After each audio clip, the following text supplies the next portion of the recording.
And Jamie joins us now from Minneapolis. Jamie, you asked Diamond Reynolds about the charges she hoped the officer would face. What did she say? Well, I have to tell you, she changed from this morning when we initially talked to her to now this afternoon, talking to her again now that the charges have been announced. This morning, she and her attorney both said that if the manslaughter charge was in fact what was filed, that they would hope for more, that they would push for a murder charge, and that's what they really wanted to see. Now that the charges have been filed and announced, she says that she's relieved, she's somewhat sad, because she relives this incident over and over again.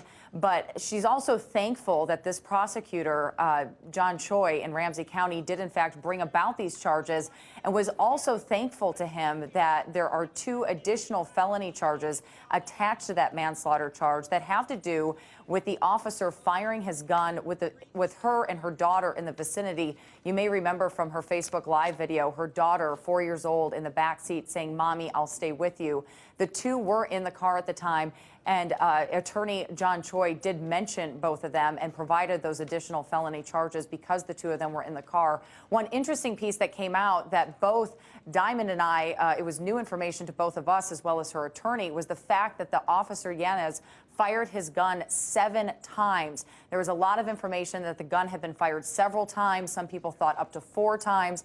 But after watching the video, attorney John Choi said, you know, we saw that it actually was fired 7 different times, and with those 2 in the car, as well as Philando Castile, who was buckled into the car. He told officers that he had a gun on him. He was carrying a permit for that gun. So he actually went above and beyond the law in telling the officer he had a gun.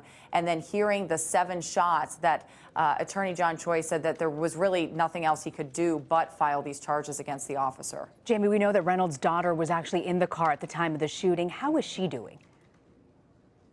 You know, I asked Diamond Reynolds that question because her daughter is now 5. She's started kindergarten.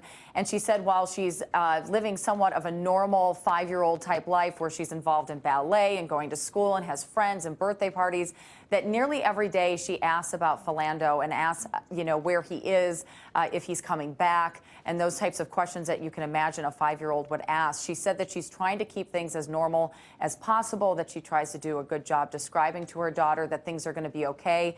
But her daughter actually just a couple weeks ago said to her, you know, Mommy, I'm glad that this wasn't you or me.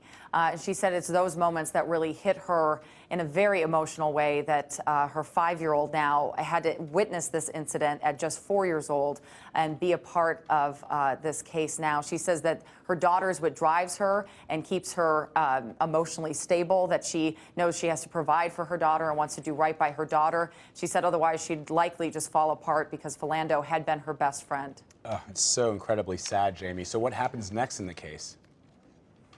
Well, we do know that Officer Yanez will have his first court appearance on Friday. That is one of those that's typically he'll walk into court, they'll announce the charges. He'll likely, in that case, say that he's not guilty, and it's a very quick proceeding that happens. We'll then learn at that point in time on Friday what's to come next within the case. We do know that Diamond is meeting with prosecutors this afternoon. We know that she will be a big part of the case because she Facebook Lived after the shooting occurred and also was there as a witness for the entire shooting incident, that they'll likely be prepping her as a witness in this case. But other than that, at this point in time, all we know is that there will be a first appearance for the officer on Friday at 2:30 Eastern Time, 1:30 Central here in the Twin Cities. Jamie Yuccas, fascinating interview. Jamie, thank you for joining us.